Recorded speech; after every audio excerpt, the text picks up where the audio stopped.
आज की कहानी है agent Siddharth murder mystery case. सुबह सुबह राजनगर के अखबारों में लाला धनीराम की हत्या की खबर बहुत प्रमुखता से छपी थी। लाला धनीराम राजनगर के बहुत ही इज्जतदार और प्रतिष्ठित व्यक्ति थे। हर जगह लोग इसी खबर को पढ़ रहे थे और चर्चा कर रहे थे। एजेंट सिद्धार्थ भी अपने घर में इस खबर को ध्यान से पढ़ रहा था। तभी उसके मोबाइल की घंटी बज उठती है। सिद्धार्थ, यहाँ तो कमिश्नर अजय का कॉल है। अब उसे कोई ज़रूरी बात होगी, अन्यथा इतनी सुबह तो वहाँ कभी कॉल नहीं करते। नमस्ते कमिश्नर अंकल, कैसे हैं? कहिए, इतनी सुबह कैसे याद किया मुझे? कमिश्नर सिद्धार्थ, तुमने तो लाला धनीराम की हत्या वाली खबर ज़रूर पढ़ी होगी। मुझे तुमसे इस केस के बारे में कुछ ज़रूरी बातें करनी है। फ़ौरन मेरे ऑफिस आ जाओ। इतना सुनते ही सिद्धार्थ पुलिस हेडक्वार्टर की तरफ निकल पड़ता है। सिद्धार्थ एक शौकिया जासूस था। कम उम्र होने के बाद भी उसने अपनी बुद्धि और चतुराई से कई मुश्किल केस सुलझाकर पुलिस की बहुत मदद की थी। कमिश्नर अजय उसके इस प्रतिभा से बहुत खुश रहते थे और अक्सर मुश्किल केस में उसकी मदद लेते रहते थे। थोड़ी ही देर में सिद्धार्थ पुलिस हेडक्वार्टर में कमिश्नर अजय के सामने बैठा था। कमिश्नर सिद्धार्थ, कल रात को लाला धनीराम का उनके हवेली में रहस्यमय तरीके से खून हो गया। अभी तक खूनी पकड़ा नहीं गया है। हाई प्रोफाइल केस होने के कारण पुलिस पर खूनी को पकड़ने और केस सॉल्व करने का बहुत दबाव है। इंस्पेक्टर चुलबुल इस केस पर काम कर रहे हैं, लेकिन मैं चाहता हूं कि तुम भी पुलिस के साथ इस केस पर काम करो। सिद्धार्थ, ज़रूर अंकल, आप चिंता ना करें, हम बहुत जल्दी खूनी को पकड़ लेंगे। इतना कहकर सिद्धार्थ लाला धनीराम की हवेली की तरफ निकल पड़ता है। धनीराम की आलीशान हवेली पर पहुंचकर उसने देखा कि वहां लोगों की भीड़ जमा है। कुछ पुलिस वाले भी तहकीकात कर रहे थे। बिना समय गंवाए सिद्धार्थ सीधा इंस्पेक्टर चुलबुल के पास पहुंचा। इंस्पेक्टर चुलबुल एक मोहन नाम के व्यक्ति से पूछताछ कर रहे थे। मोहन, माफ़ कीजिएगा साहब, मुझे इससे ज़्यादा और कुछ नहीं पता। इंस्पेक्टर चुलबुल, ठीक है, अभी तो तुम जाओ, ध्यान रहे कुछ भी छुपाने की कोशिश मत करना। इंस्पेक्टर चुलबुल, अरे सिद्धार्थ, तुम आ गए। थोड़ी देर पहले ही अजय साहब ने मुझे फ़ोन करके तुम्हारे बारे में बताया। इंस्पेक्टर चुलबुल ने सिद्धार्थ को केस के बारे में बताना शुरू किया। इंस्पेक्टर चुलबुल, धनीराम एक सफल व्यापारी थे। रुपये पैसे की कोई कमी नहीं थी। पुराने विचारों के होने के साथ वह थोड़े क्रोधी स्वभाव के थे और थोड़ी मुंहफट भी थे। क्रोध में अक्सर लोगों को चुभने वाली बातें बोला किया करते थे। धनीराम के परिवार में उनके 3 लड़के हैं, पवन, दीपक, सुनील।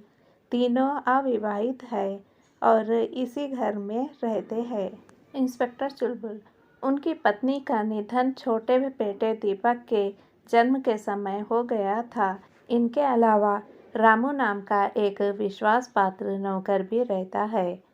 इंस्पेक्टर चुलबुल, रामू इनके साथ कई सालों से है और उस पर कोई शक नहीं है। सबसे छोटे बेटे का नाम दीपक है। बेचारा शरीर से लाचार है, उसका एक पाँव खराब है, इसलिए बैसाखी का प्रयोग करता है। बहुत ही सीधा और नेक आदमी है, कोई काम नहीं करता और सारे समय घर में ही रहता है, लेकिन उसे पढ़ने का बहुत शौक है।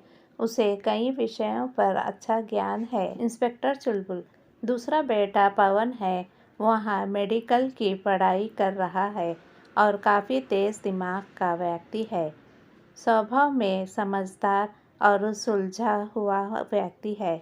सुनने में आया है कि धनीराम ने पवन को ही अपना वारिस बनाया है, लेकिन अभी तक कोई भी वसीयतनामा नहीं मिला है। इंस्पेक्टर चुलबुल, सबसे बड़ा बेटा सुनील है। सुनील एक नंबर का नालायक और आवारा व्यक्ति है। हर दिन धनीराम से उसकी लड़ाई होती रहती थी। वह कपड़ों का व्यापारी है। उसे व्यापार में भारी घाटा हुआ है और उस पर काफ़ी खर्च भी है, इसलिए उसे पैसों की सख्त ज़रूरत है। उसे शराब पीने की बुरी आदत भी है। कल रात से ही वह गायब है। इंस्पेक्टर चुलबुल, यह बहुत ही सीधा केस है सिद्धार्थ। सुनील ने ही हत्या की है और रात को हत्या करके फरार हो गया है। शायद पैसे ना मिले और पवन को वारिस बनाए जाने से नाराज होकर उसने धनीराम की हत्या कर दी है। हमने उसके नाम का वारंट निकलवा दिया है, बचकर कहाँ जाएगा। सिद्धार्थ, इंस्पेक्टर साहब, यह केस मुझे काफ़ी हद तक समझ में आ चुका है, लेकिन मैं जांच शुरू करने से पहले एक बार धनीराम की लाश को देखना चाहता हूँ। इतना सुनते ही इंस्पेक्टर चुलबुल उसे लेकर उस कमरे में गया जहाँ धनीराम की हत्या हुई थी।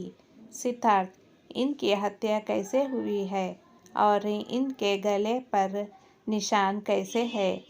सिद्धार्थ ने यह भी गौर किया कि लाश के नाक और आसपास की त्वचा के पास कुछ काले काले धब्बे जैसे दिख रहे थे।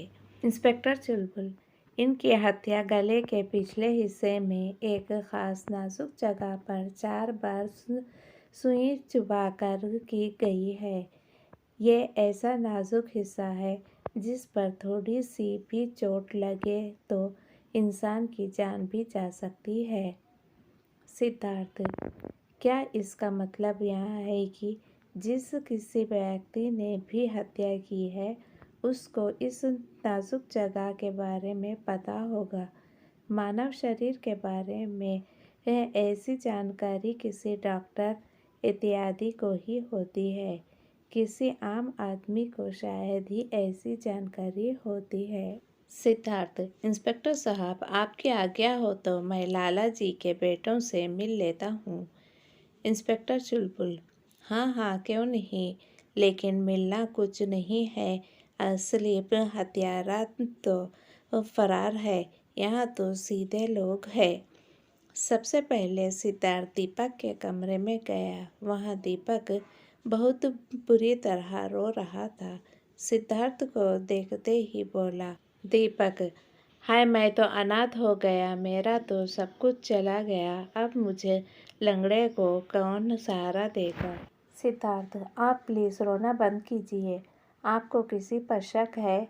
क्या आप अपनी पिता की किसी वसीयत के बारे में कोई जानकारी है?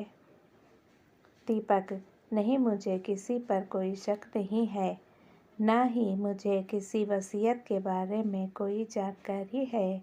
मुझे नहीं लगता कि पिताजी ने कोई वसीयत बनाई थी। जो भी खूनी हो उसे कड़ी सज़ा मिलनी चाहिए। सिद्धार्थ ने देखा कि दीपक के कमरे में बहुत सारी पुस्तकें रखी हुई थी। उसकी मेज़ पर भी कई सारे पेन रखे हुए थे। दीपक से मिलने के बाद सिद्धार्थ पवन के कमरे में गया। पवन अपने कमरे में बहुत ही उदास बैठा था। सिद्धार्थ को देखते ही वह बोला, पवन, इंस्पेक्टर चुलबुल ने आपके बारे में बताया मुझे। पूरी उम्मीद है कि आप लोग जल्द ही खूनी को खोज लेंगे। सिद्धार्थ, जो भी हुआ उसके लिए मुझे बहुत दुख है। उम्मीद करता हूँ कि आप मेरे सवालों के जवाब सही सही देंगे। यह कहते हुए सिद्धार्थ एक मोटी पुस्तक पवन के टेबल से उठाकर देखने लगा। अचानक उसकी नज़र किताब के पन्नों पर कुछ अंडरलाइन किए हुए वाक्यों पर गई। उन वाक्यों को पढ़कर वह चौंक गया। वाक्य बिल्कुल उसी नाजुक स्थान के बारे में थे जिस पर प्रहार करके धनीराम को मारा गया था, लेकिन सिद्धार्थ ने पवन से उसके बारे में कुछ नहीं कहा। सिद्धार्थ, क्या आपके पिताजी की किसी से दुश्मनी थी? ऐसा तो नहीं है कि सुनील ने ही आपके पिताजी का खून किया हो? पवन, नहीं नहीं, ऐसा नहीं हो सकता। सुनील भैया कितने भी बुरे हो, लेकिन वह ऐसा काम बिल्कुल नहीं करेंगे। पिताजी तो बहुत ही सज्जन थे और उनकी किसी से कोई दुश्मनी नहीं थी। सिद्धार्थ, ठीक है, आप कहते हैं तो मान लेते हैं, लेकिन अभी भी आप हमारे शक के दायरे में हैं। हम आपसे सहयोग की पूरी आशा करते हैं। इतना कहने के बाद सिद्धार्थ इंस्पेक्टर चुलबुल से मिला। सिद्धार्थ, ठीक है इंस्पेक्टर साहब, मैं घर के लिए निकलता हूँ। मुझे कुछ सुराग मिले हैं, लेकिन मैं पूरी तरह आश्वस्त होकर ही आपको बताऊँगा। इसी बीच अगर आपको सुनील के बारे में कुछ पता चले तो मुझे ज़रूर खबर कीजिएगा। अगली सुबह पुलिस हेडक्वार्टर में सिद्धार्थ सुनील से पूछताछ कर रहा था। पिछली रात को ही सुनील पकड़ा गया था। पकड़े जाने के वक्त वह पूरी तरह नशे में चूर था। सुनील, मैंने किसी की हत्या नहीं की है। मैं निर्दोष हूँ। भले ही मैंने उस दिन दोपहर में पिताजी से लड़ाई की थी, लेकिन मैं खूनी नहीं हूँ। जब मुझे पता चला कि उन्होंने सारी संपत्ति पवन के नाम कर दी है तो मुझे क्रोध आ गया। ऐसी स्थिति में किसी को भी क्रोध आ जाएगा। सुनील, खैर, मैं उनके लड़ाई के बाद अपना दुख कम करने के लिए अपने दोस्त के घर चला गया था। मैंने पूरी रात शराब पी थी। उसके बाद मुझे कुछ याद नहीं। जब नींद खुली तो मैंने अपने आप को यहाँ पाया। सिद्धार्थ, अच्छा तो यह बात है। वैसे आपके घर में क्लोरोफॉर्म का प्रयोग कौन करता है? सुनील, क्लोरोफॉर्म का प्रयोग तो। सुनील का जवाब सुनकर सिद्धार्थ चौंक गया, लेकिन उसने कुछ नहीं कहा और वह तुरंत ही धनीराम की हवेली के लिए निकल पड़ा। धनीराम की हवेली पर पहुंचकर सिद्धार्थ घर के नौकर रामू से मिला और उससे कुछ सवाल जवाब किया। रामू से कुछ सुराग लेकर वहां दीपक के कमरे में पहुंचा और बोला, सिद्धार्थ, माफ़ कीजिएगा, आपके पास कोई कलम है क्या? जैसे यह सिद्धार्थ ने दीपक से मिली कलम चलाकर देखी, उसकी आंखों में एक चमक आ गई। सिद्धार्थ, हम आपके कमरे की तलाशी लेना चाहते हैं। दीपक, क्या यह क्या बकवास है? थोड़ी ही देर में दीपक के कमरे से हत्या में प्रयोग सिरेंज और क्लोरोफॉर्म की बोतल बरामद हो चुकी थी। उसके कमरे में धनीराम की वसीयत भी मिल चुकी थी। वसीयत पवन के नाम थी। धनीराम का खूनी पकड़ा गया था। सिद्धार्थ, दीपक, तुमने प्लानिंग तो अच्छी की थी, लेकिन हर प्लान में कुछ न कुछ कमी ज़रूर होती है। क्या तुम अपना अपराध स्वीकार करते हो? दीपक, मुझे माफ़ कर दीजिए, मैंने ही अपने पिताजी की हत्या की है। मैंने हत्या की प्लानिंग 1 महीने पहले से ही शुरू कर दिया था। मैं अपने शारीरिक अपंगता के बारे में पिताजी के तानों से तंग आ चुका था। पिताजी मुझे मनहूस कहते थे और मुझे ही माँ की मौत का जिम्मेदार मानते थे। सुरेश, उस दिन तो हद हो गई जब मुझे पता चला कि पिताजी ने सारी वसीयत पवन के नाम कर दी है। उस दिन ही मैंने ठान लिया था कि मुझे पिताजी को रास्ते से हटाना होगा और वसीयत भी नष्ट करनी होगी, वरना मुझे संपत्ति का एक ढेला भी नहीं मिलेगा और मैं गरीबी में ही मर जाऊंगा। दीपक, इसलिए मैं उन्हें मारने की आसान विधि ढूंढने लगा जो मुझे पवन के डॉक्टरी के किताब में मिल गई। मुझ पर शक ना हो इसलिए मैंने किताब के वो हिस्से में अंडरलाइन करके छोड़ दी ताकि शक पवन पर जाए। मैंने सिरेंज और क्लोरोफॉर्म का प्रयोग इसलिए किया ताकि पूरा शक पवन पर जाए। वैसे भी मैं हत्या की कोई आसान तरकीब ढूंढ रहा था, इससे मेरी शारीरिक कमजोरी रुकावट ना बने। जिस दिन सुनील भैया ने पिताजी से लड़ाई की, उसी रात को मुझे सही मौका लगा ताकि लोग सुनील भैया पर भी शक करें। दीपक, उस रात को जब पिताजी सो रहे थे तब मैंने उन्हें क्लोरोफॉर्म सुंघाकर बेहोश कर दिया और उसके बाद उन्हें गर्दन के पीछे नाजुक जगह पर सुई चुभाकर मार डाला। मैं डॉक्टर तो था नहीं, इसलिए मुझे बार बार सुई चुभानी पड़ी, लेकिन आपको मुझ पर ही शक क्यों हुआ? सिद्धार्थ, जब मैंने धनीराम के नाक पर काले धब्बे देखे तो मुझे कुछ असामान्य लगा। मैंने रात को इस पर पता किया तो मुझे पता चला कि ऐसा क्लोरोफॉर्म के कारण होता है। फिर मैंने पवन के कमरे में किताब पर अंडरलाइन की हुई लाइन भी देखी। सारा शक की सुई पवन की तरफ जा रही थी। सिद्धार्थ, लेकिन जब सुनील ने यह बताया कि तुम भी कभी कभी क्लोरोफॉर्म का प्रयोग करते हो जब तुम्हें नींद नहीं आती, तुम पवन को मेडिकल की किताबें भी बहुत शौक से पढ़ते हो, और फिर रामू ने मुझे तुम्हारे लिए धनीराम के ताने और व्यवहार के बारे में बताया। सिद्धार्थ, पवन अगर हत्या करता तो गले पर एक ही निशान होता क्योंकि वह डॉक्टर है।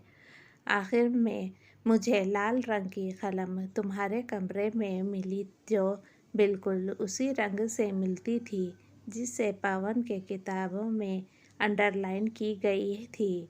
पवन ऐसे सबूत कभी नहीं छोड़ता और रही सही कसर तुम्हारे कमरे में मिली वसीयत ने पूरा कर दिया।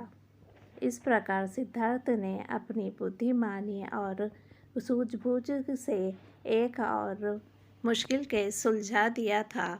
सब जगह सिद्धार्थ की प्रशंसा हो रही थी। दोस्तों, ये कहानी सिर्फ एक मनोरंजन के लिए थी। इसका वास्तविकता से कोई संयोग नहीं है। अगर आपको ये कहानी अच्छी लगी तो लाइक और शेयर करना अपने फैमिली और फ्रेंड्स में।